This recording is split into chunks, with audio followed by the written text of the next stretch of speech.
Je me rappelle quand j'avais 16 ans, 17 ans.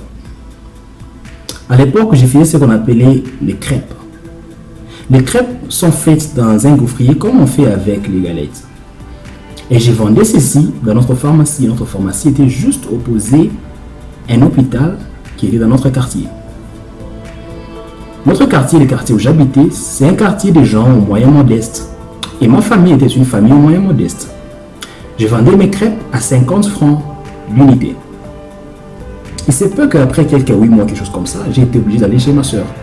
Ma soeur venait d'avoir sa deuxième fille qui était ma deuxième nièce, mes jolies nièces. Et elle avait besoin de l'aide parce qu'elle venait aussi d'avoir sa boutique.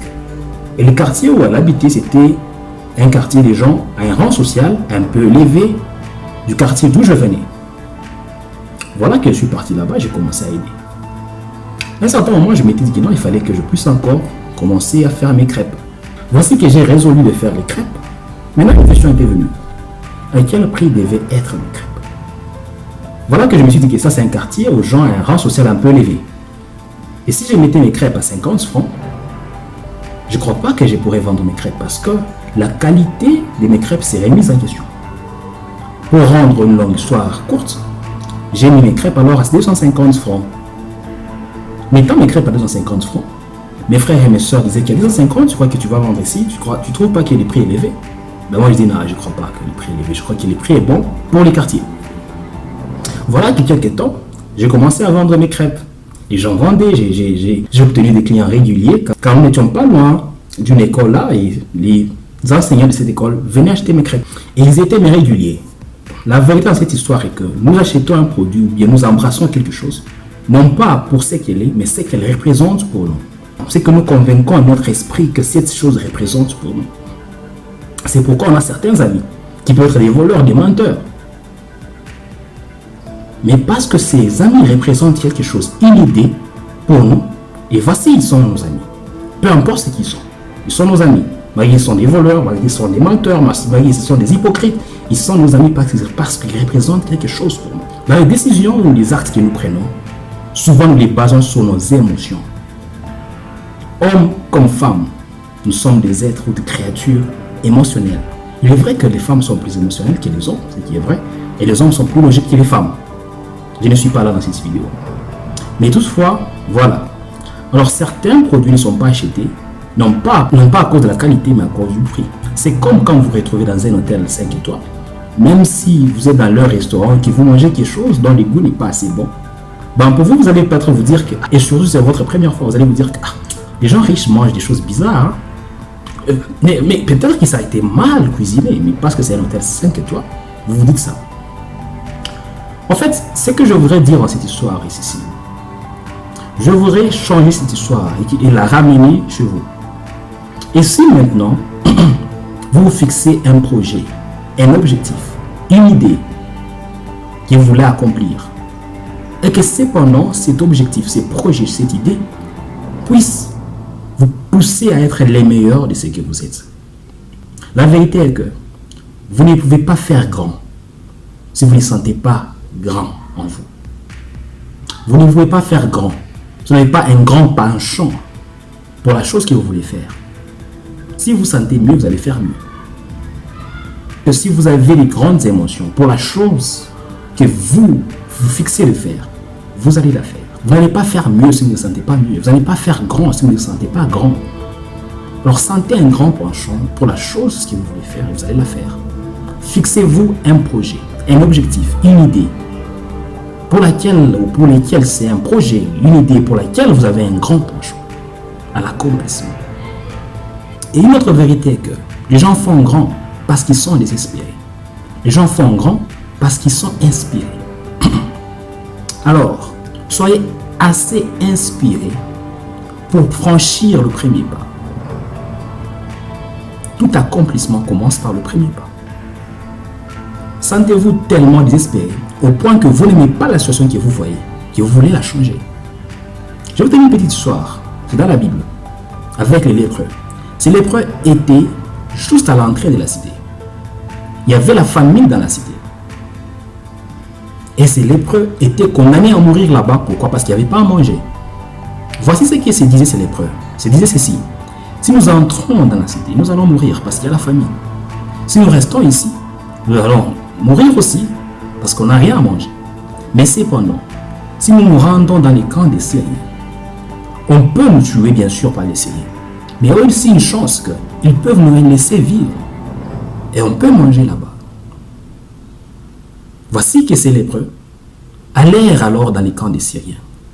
Ils se retrouvèrent là-bas. Voici que les Syriens prirent la fuite. Et les lépreux mangèrent ce qu'ils trouvèrent là-bas. Ce que je voudrais dire, c'est ceci. Ces lépreux étaient désespérés. Et la mort était près d'eux. Mais ils étaient aussi inspirés au même moment. Car l'idée d'aller dans les camps des Syriens, c'est une inspiration, disant qu'on peut toutefois trouver à manger là-bas. Alors, s'ils pouvaient rester là-bas, ils pouvaient mourir. En allant dans les camps des Syriens, ils pouvaient vivre. Et si vous mettez ceci dans la même assiette, vous êtes désespéré, aussi inspiré. Un père qui est désespéré peut tuer un lion avec ses bras nus. Oui, il préfère mourir que voir ses enfants mourir avant lui. Un père qui est désespéré peut faire ça. Tout comme une mère qui est désespérée. Un père qui est inspiré peut tout faire pour voir ses enfants réussir. Tellement qu'il voit la réussite dans la vie de ses enfants, qu'il est capable de tout faire, de tout sacrifier, parce qu'il est inspiré. Alors mettez ceci dans une même assiette. Soyez inspiré, soyez aussi désespéré. Inspiré au point de ne pas attendre le matin pour que vous commenciez à travailler sur les projets que vous êtes fixés. Désespéré au point de ne pas dormir à temps, juste pour que vous travaillez sur le projet que vous êtes fixé à accomplir. Je vous dis, une personne qui est inspirée peut faire de grandes choses, tout comme une personne qui est désespérée.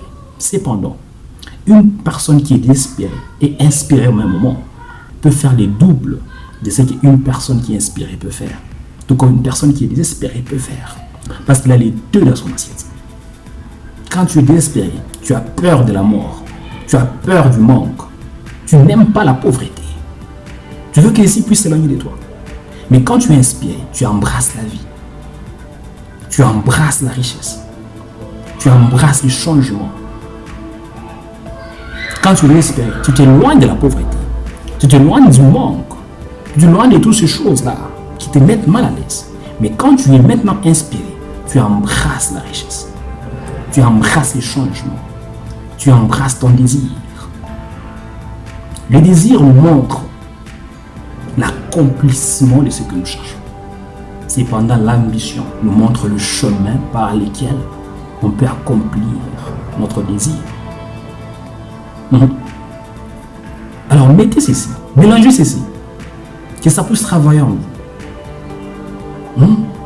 Défiez votre imagination. Défiez ce que vous êtes. Fixez-vous des objectifs qui vont vous rendre meilleur, qui va amener les meilleurs de vous. Laissez la désespérance vous pousser, si ça s'est dit. Et laissez l'inspiration vous tirer. Tellement que ce que vous voyez est grand, que vous êtes tiré vers cela. Tiré, ça vous tire. Et vous êtes aussi attiré. Mais tellement que ce que vous voyez, vous n'aimez pas. Que vous vous éloignez de cela. Que ça vous pousse loin de ces choses. Alors utilisez ces choses pour l'accomplissement de vos objectifs, de vos projets. Prenez l'avantage de ce qu'il y a autour de vous. L'avantage de la levée du soleil. L'avantage du coucher du soleil. L'avantage de la nuit, du froid, de l'hiver, de l'automne. Chacune de ces saisons, chacune de ces situations a ses avantages. Le problème, ce n'est pas ce que nous voyons, mais le feedback que nous obtenons de ce que nous voyons. La situation peut être la même, mais nous la comprenons différemment. Le problème, ce n'est pas ce que le monsieur a dit, mais c'est ce que vous avez compris que le monsieur a dit. Le problème, ce n'est pas ce qu'elle a fait, mais c'est ce que vous avez compris qu'elle a fait.